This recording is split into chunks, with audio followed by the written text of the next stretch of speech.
Sejam todos muito bem-vindos a mais um programa do Mente Cuidada. Meu nome é João Paulo, sou coordenador do Centro de Atenção Psicossocial de Álcool e Outras Drogas no município de Vila Velha. Lembrando que esse programa faz parte de uma parceria do projeto Boas Práticas, projeto esse em parceria com o Governo do Estado e com a Rede Abraço, o edital de número 2023. Estou aqui hoje com uma visita do doutor Jairo, nosso médico psiquiatra. Doutor, gostaria que o senhor se apresentasse um pouquinho para nós. Sou o doutor Jairo Navarro, sou médico psiquiatra. Eu sou especialista em dependência química há bastante tempo. Já trabalhei no CAPES AD muitos anos. Eu sou professor de medicina, sou professor de residência médica e psiquiatria. Perfeito, doutor. Agradeço aí a visita do senhor, está contribuindo, com o nosso projeto. Esse projeto ele é traduzido também em Libras. Para isso também nós fazemos um momento da nossa autodescrição. Bom, sou um homem branco, de camisa verde e cabelo escuro. Sou homem branco, cabelo escuro, de camisa cinza, uso óculos, tenho sobrepeso. Bom, doutor, a gente tem visto, tem observado que o senhor passou por diversos espaços hoje, dentro do SUS, dentro da rede. Então, assim, falar um pouquinho dessa correlação, desses espaços, dessa trajetória, o que o senhor pôde observar de avanços durante todo esse processo? Bom, Paulo, a primeira coisa que eu percebi foi, a gente pegou muito aquela lógica manicomial, né? Sim. Então tudo se internava, um dependente químico de cocaína você tinha que internar. E era um problemão, porque você pegava só os muito graves, né? Os leves, que tem uma funcionalidade, você não tratava, você não ofertava um serviço para ele. Com a questão dos CAPs, com a questão muitas vezes da própria internação especializada em dependência química, a gente vê uma melhora grande na abordagem e no tratamento dessas pessoas, né? É lógico que a gente tem muito para onde evoluir, mas o nosso sistema de saúde ele oferta o tratamento para as pessoas.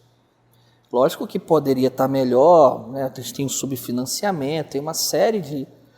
Para chegar no cenário ideal, de dificultadores, mas se a gente for comparar com outros países até de primeiro mundo, que não tem um sistema de saúde, dependência química lá fica sem tratamento. Estados Unidos é um exemplo, né? Se você não tem o seguro-saúde, você não tem tratamento. E hoje a gente começa a dependência química até nas unidades de saúde, A partir das unidades de saúde, a porta de entrada principal, O cigarro, por exemplo, é uma dependência química. Tabagismo, A pessoa fuma lá 20 cigarros por dia, 40 cigarros por dia, como é que faz? Essa pessoa se torna, muitas vezes, se for ver essa lógica, que a gente falou manicomial, a pessoa não tem tratamento. Então você hoje tem um programa antitabagismo, como você falou, unidade de saúde, tudo começa ali mesmo, né? Agora vem melhorando muito, vem estruturando muito. A gente tem as próprias clínicas, até particulares de psiquiatria, a gente tem observado uma especialização em dependência química, enfermarias próprias, serviços próprios dentro dessas instituições que antigamente não existia isso. Então, a gente vê que vem melhorando, né? A gente vem acompanhando e a gente vê que é uma questão progressiva, né? E principalmente o que eu percebo muito é a diminuição do estigma. Apesar da gente ver hoje situações que parece que a gente está retrocedendo, né? Estou acompanhando agora aquela proposta de lei do Senado que quer criminalizar todo porte de substância. Você está voltando numa lógica, muitas vezes, manicomial. Quando você precisa, na verdade, tratar essas pessoas. Doutor, como é que a gente identifica esses sinais e alertas desse uso prejudicial? Existe algo que a gente possa estar trazendo para o público? Como é que a gente pode identificar isso? Então, primeiro, que eu gosto sempre de falar, João, aqui, tem substâncias que você consegue fazer um uso seguro. Tem substâncias que não existe uso seguro. Por exemplo, álcool você consegue fazer um uso seguro dele. A OMS preconiza até 2 doses diárias de álcool, com todas as suas tabelas, dentro das divisões ali da concentração alcoólica, você consegue tem um uso ainda considerado seguro. Tem substâncias que você, dependendo do uso, você se torna dependente muito rápido, substâncias que demoram um pouco mais. Então, a gente, assim, é difícil você falar de um uso seguro em geral. Até o álcool, há muita controvérsia em cima desse fator que eu te falei. Apesar do OMS preconizar, tem autor, por exemplo, que acha que não existe uso seguro de álcool. Mas, assim, a substância psicoativa é uma realidade desde que o ser humano existe. Não é uma coisa nova. Dependência de álcool, dependência de cannabis, dependência de tabaco existe desde que o mundo é mundo. Então, não adianta a pessoa pensar que isso é recente, isso é da nossa espécie. Então, a gente tem que tratar isso como uma coisa que vai continuar existindo. Agora, como qualquer coisa na vida, se você começa a ter um prejuízo de funcionamento, prejuízo social, prejuízo financeiro, trabalho, né? Das atividades. A pessoa começa a faltar ao trabalho, ou não rende no trabalho, ou chega atrasada no trabalho, por conta de um uso. E isso a gente pode colocar em situações muito corriqueiras, né? Quantas pessoas a gente conhece que passam o dia de domingo no bar bebendo, bebe domingo à noite e na segunda de manhã não conseguem trabalhar porque estão passando mal, ou de ressaca, né? Que é uma mini abstinência, né? Uma mini síndrome de abstinência. Então, muitas vezes, mesmo com a substância lícita, você tem comportamento que é prejudicial. Às vezes a pessoa fala, eu bebo uma vez por semana, bebo de vez em quando, mas quando bebe exagera a ponto de ter prejuízo em alguma esfera da sua vida, isso é um uso nocivo. Muitas vezes a pessoa pode até gerar uma dependência. Vou dar um exemplo. Se a pessoa precisa todo final de semana sair para beber, não consegue, tem um desconforto, sente falta, tem síndrome de abstinência quando não bebe, aquela pessoa que bebe uma vez na semana, ela é uma dependente de álcool. A questão toda é que existe um estigma, né? O dependente faz uso abusivo o tempo todo e grande coisa. Não, às vezes você tem a dependência, que não é todo dia, mas o comportamento é um comportamento de dependência. Eu começo a beber, não tenho controle sobre o tanto que eu bebo. Chego num churrasco no sábado, bebo até de noite. Chego em casa alcoolizado, no outro dia não consigo trabalhar. Passo a semana contando de chegar sexta-feira para eu começar a beber. Se, por exemplo, minha família quer fazer alguma coisa, vai para algum lugar que não tenha bebida, eu fico muito desconfortável, não vou, só vou para lugar que tenha bebida. Então, são sintomas de dependência. As pessoas acham e criam aquele estigma, né, aquele estereótipo de que para você ser dependente, você tem que, por exemplo, o álcool, beber até cair todo dia. Não é assim. Por isso que a gente fala, é um problema que afeta muitas famílias, muitas pessoas, e muitas vezes as pessoas não se dão conta disso. Se torna uma coisa meio que folclórica, uma coisa que meio que tradicional, beber muito, toda vez que vai numa festa. O senhor recebe muito esses pacientes, doutor? Recebo. E muitas vezes, por isso que eu gosto de falar, porque muitas vezes a pessoa ela não enxerga que ali é um problema. E é um momento que entra até a família, né, que observa esse... Quando a família fala para a pessoa, para de beber, está exagerando, já entrou num comportamento muito disfuncional. Tem substâncias, por exemplo, que mesmo com pouco uso você tem um risco de dependência absurdo. O opioide é muito assim. Síndrome de abstinência grave com opioide gera. Que é a questão da medicação, né, doutor? A gente tem a heroína, né, que foi usada por muito tempo. Primeiro, o ópio fumado era muito comum. Né? Na China a gente via bastante. Na própria Europa Ocidental, por muito tempo, você tinha aquelas casas de ópio, né, que as pessoas iam para fumar o ópio. Depois, né, o ópio, ele sintetizado em laboratório, derivados do ópio, você tem heroína. Foi um problema de saúde pública muito grande, né? Segunda metade do século XX, no mundo ocidental, né? Muita correlação com hepatite C, HIV, por conta de ser injetável. Do uso da seringa, né? Reutilizar, né? A pessoa compartilhava aquela seringa ali, na época era difícil achar seringa descartável, então a seringa era de vidro. E a pessoa reutilizava aquilo muito tempo, e contaminava, foi um problema de saúde pública absurdo. A pessoa usa um pouquinho, e hoje a gente tem, né, como a heroína no nosso país, né? Outros países a heroína ainda é bastante difundida, mas no Brasil a gente não vê tanto, né? Aqui na nossa cidade, interiores em geral, a gente não vê tanto, grandes centros ainda tem. Mas o que a gente vê muito é os análogos, né? Muito opioide de uso hospitalar, anestésico, fentanil, propofol, analgésicos, opioides, a gente vê um uso crescendo muito também.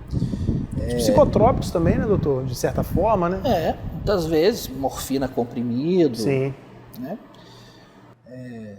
Agora, é uma população muito específica também, né? Porque você tem que ter acesso. Então, você vê muito a questão do profissional de saúde, que tem acesso a esses medicamentos, que acaba, muitas vezes, iniciando o uso e se tornando dependente. Entendi. E até uma pergunta que, até, doutor, eu vejo como um pouco polêmico, né? A questão da correlação, né, da substância química com algum transtorno mental. O senhor acha que é possível? Provável? Como é que você enxerga? Assim, primeira coisa que é importante, né? Qualquer substância química, né, qualquer substância psicoativa, ela vai gerar alguma alteração neurobiológica ali, desequilíbrio dentro da homeostase do sistema nervoso central, que você vai ter um agravamento dos transtornos mentais em geral. Então é muito comum a pessoa deprimida, bebe, fica mais deprimida. Ou a pessoa deprimida, bebe, tenta suicídio.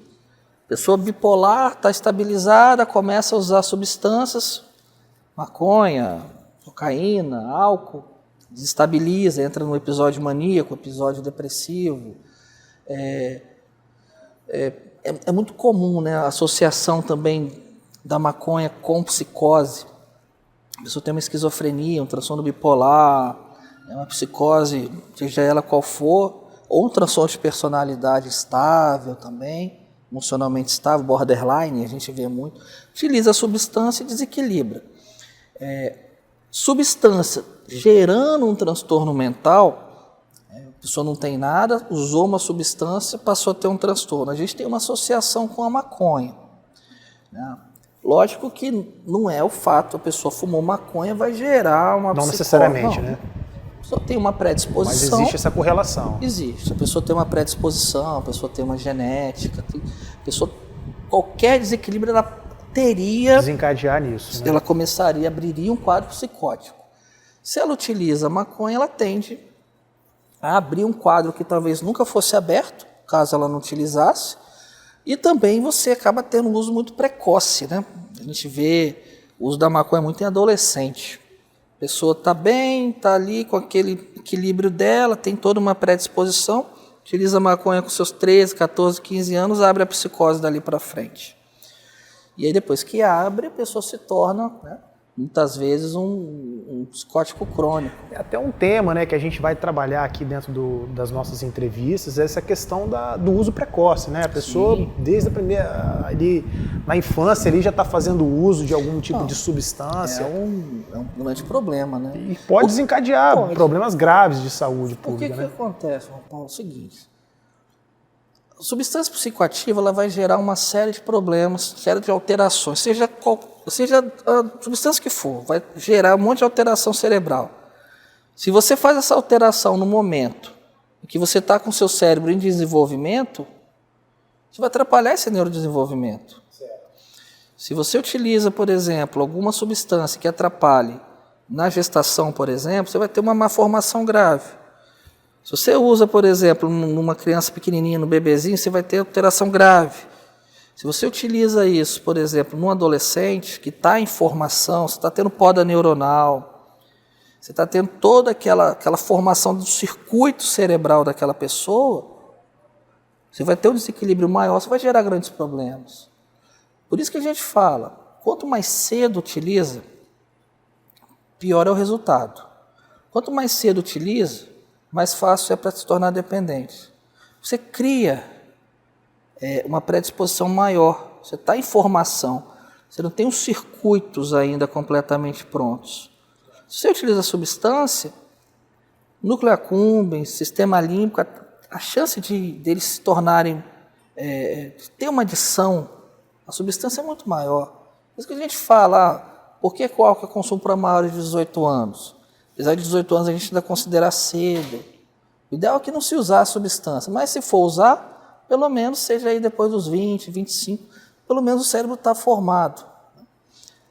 Então, é verdade, quanto mais cedo, mais grave. E dentro grave. dos espaços que o senhor já passou, já percorreu, principalmente no SUS, né, do CAPS, no EAC, né, até na Rede Abraço, que o senhor já fez parte, como é que o senhor via?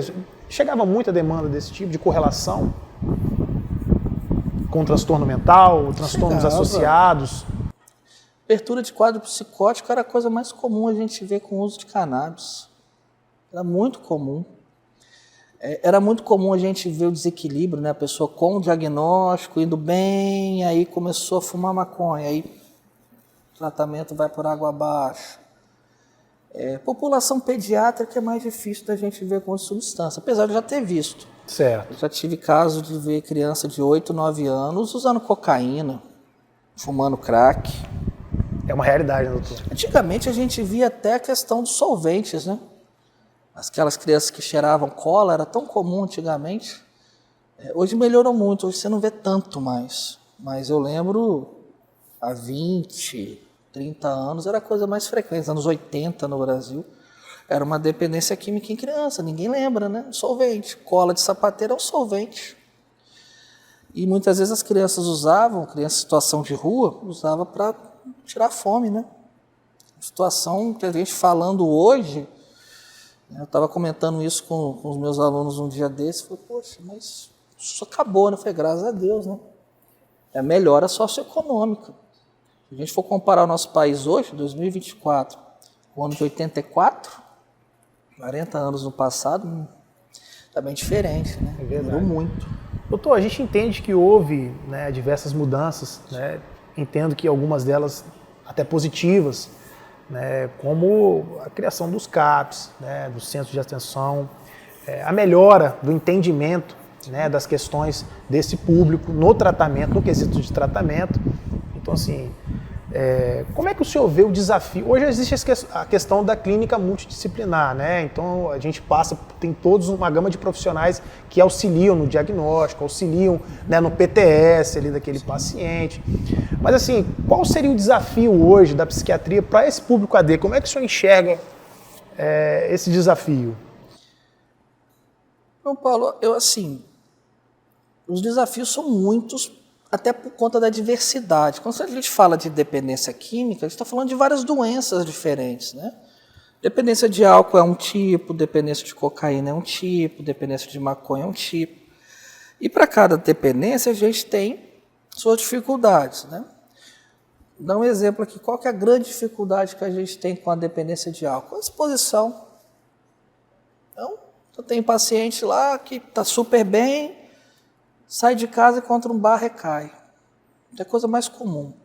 Quando você pega, por exemplo, a dependência de cocaína, principalmente da forma de crack, o grande problema que a gente tem é um problema social.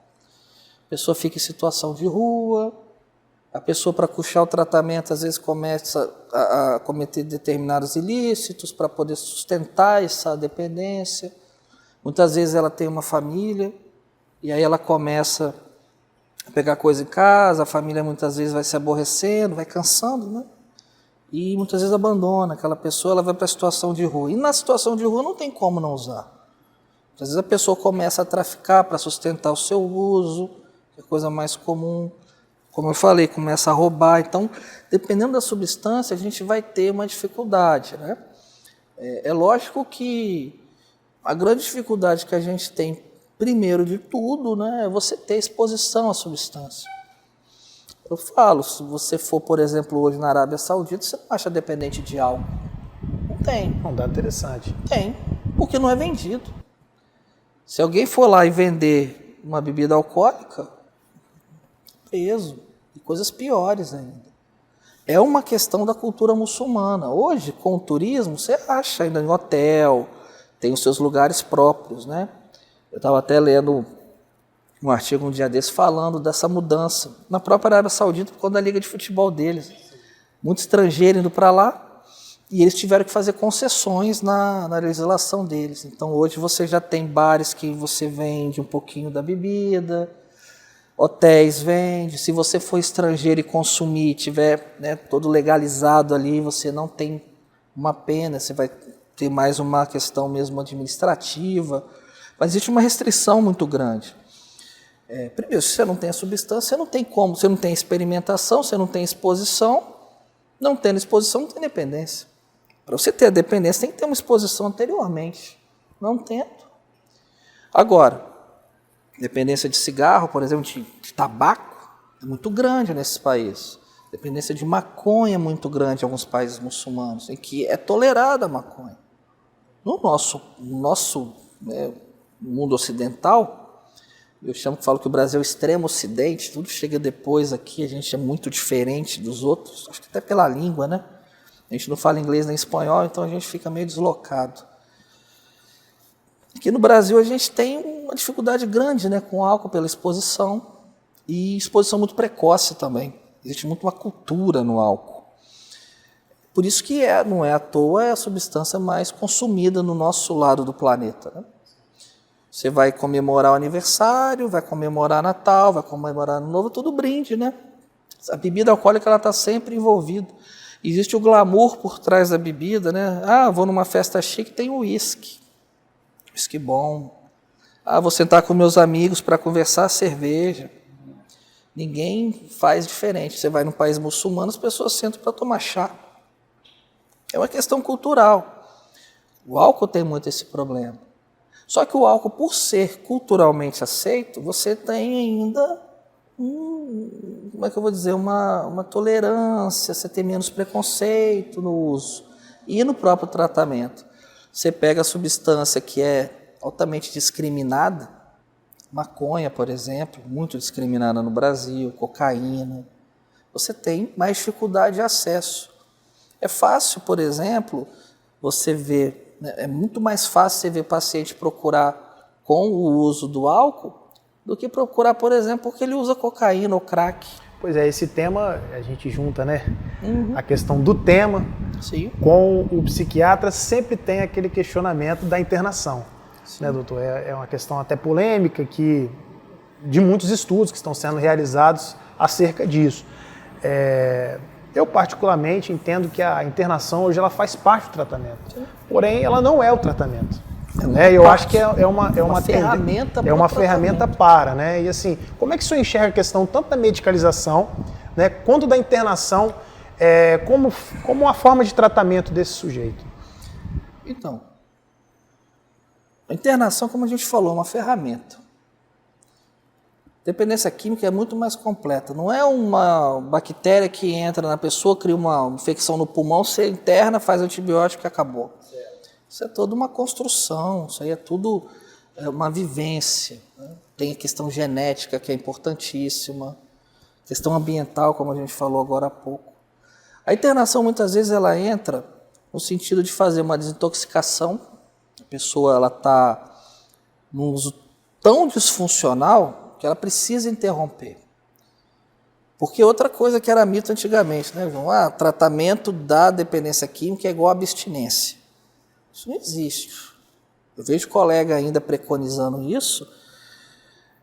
É o ideal. A pessoa tem um problema de saúde, você vai ficar sem aquele agente que causa o problema.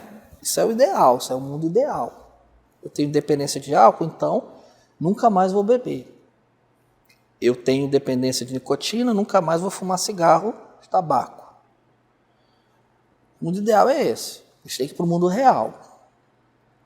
Imagina uma pessoa dependente de álcool passar a vida toda sem tomar uma cerveja, comemorando o aniversário do neto, nascimento do filho, réveillon em cima de réveillon. É meio complicado se falar para sempre. Agora, tem pessoas com dependência que conseguem manter um uso que você não precisa nem tratar essa pessoa. Que não é prejudicial. Não, né? Muitas vezes você vai fazer uma terapia, aí entra a equipe multidisciplinar, né? Redução de danos.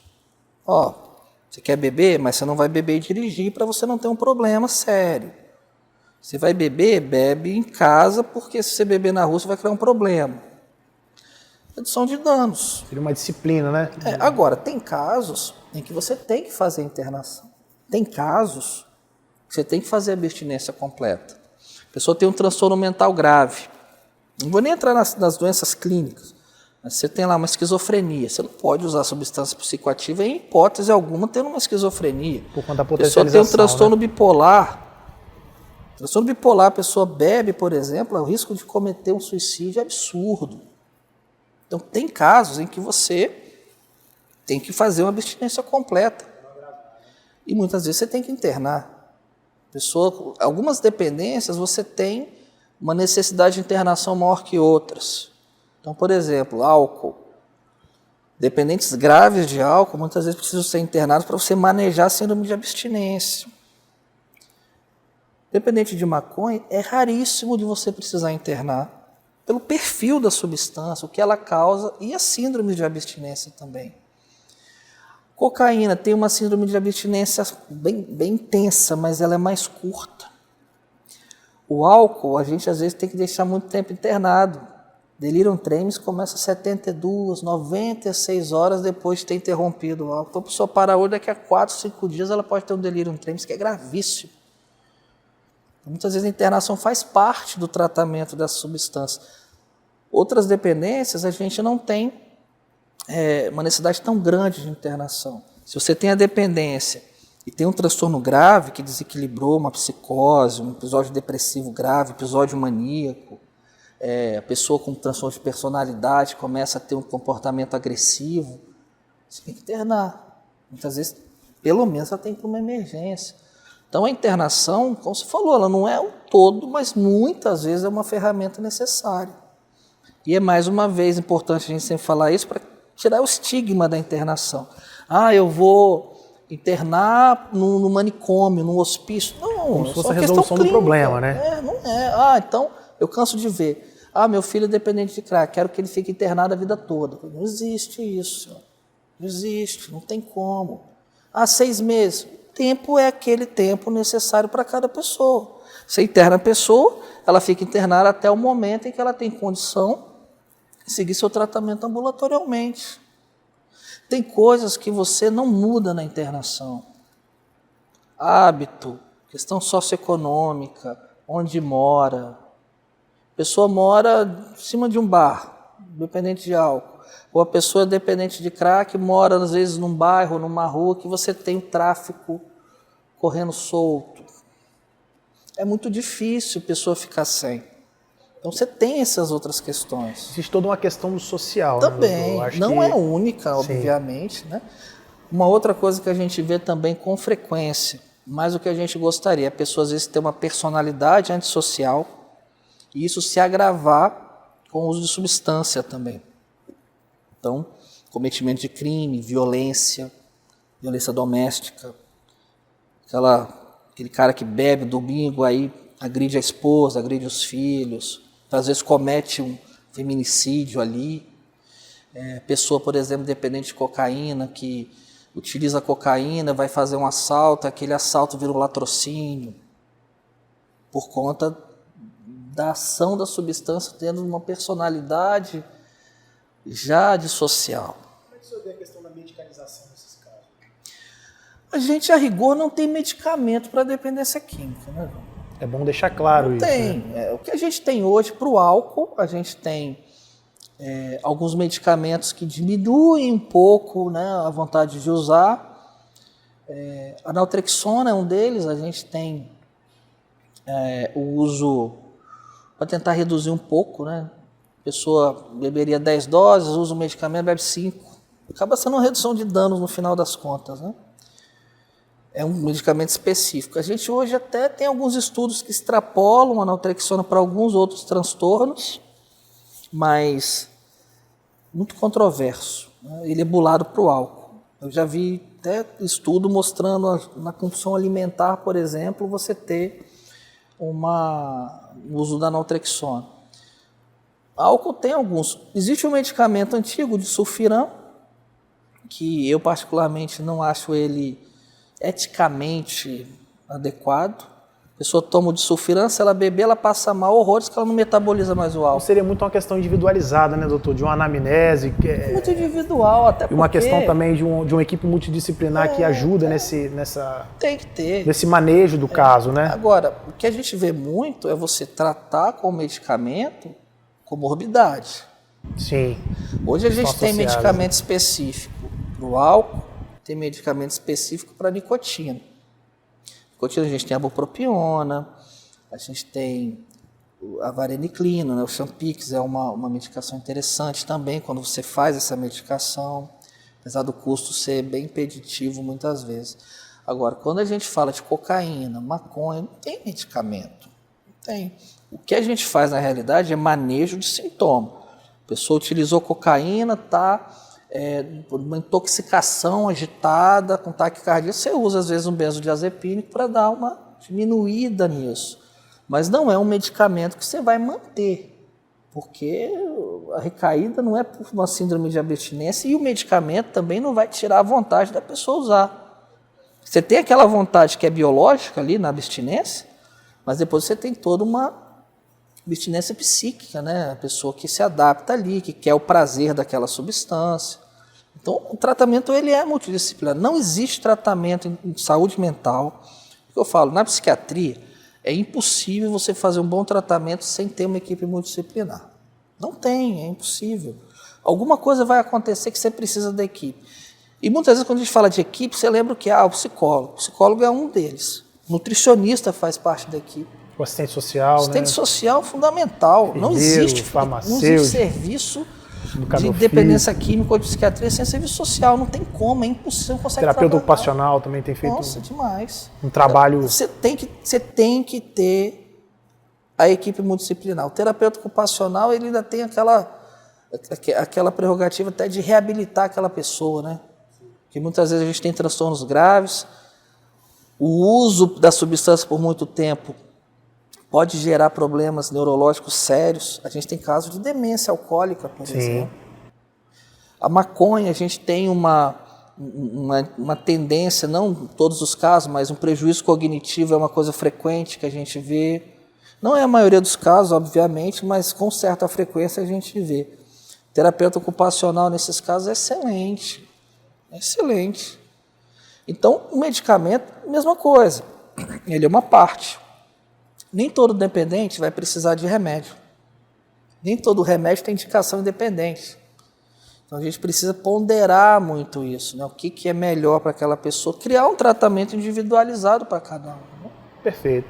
Doutor, a gente vem chegando no final do nosso programa. Foi um prazer estar conversando contigo. Eu acho que o público pôde entender um pouquinho, né, dessa atuação do psiquiatra, né, na atuação do público AD. Eu acho que vamos passar aqui também por diversos profissionais para contar um pouquinho da trajetória, um pouquinho da experiência e um pouquinho daquilo que é o manejo, né? Porque o nosso objetivo, de fato, é fornecer o cuidado, né? Tanto ao paciente quanto aos familiares, né? E nesse momento final, a gente sempre pede, né, solicita ao nosso convidado que deixe uma frase que ache interessante ou algo que possa contribuir e colaborar com o objetivo. Estigma, preconceito, abolir isso da vida da gente. Se você tem mente aberta, se você, não só quem tem dependência, mas qualquer coisa na vida, você está disposto a aprender, disposto a ver coisas novas, você vai crescer. Se a pessoa tem um problema com alguma substância, ou se tem um familiar, um amigo, um colega de trabalho, tirar o preconceito. Faz tratamento. A gente tem tratamento, a gente tem melhora. É possível. E é um problema que, se você for analisar, a maioria da população tem. Não é uma coisa que pega um pedaço pequeno. É muita gente. E quantos problemas poderiam ser resolvidos ou evitados se as pessoas que padecem desse mal fizessem o tratamento adequado? Né? Então, isso que é meu recado sempre. Tira o preconceito, esquece preconceito, problema de saúde, vamos tratar esse problema. Perfeito, doutor.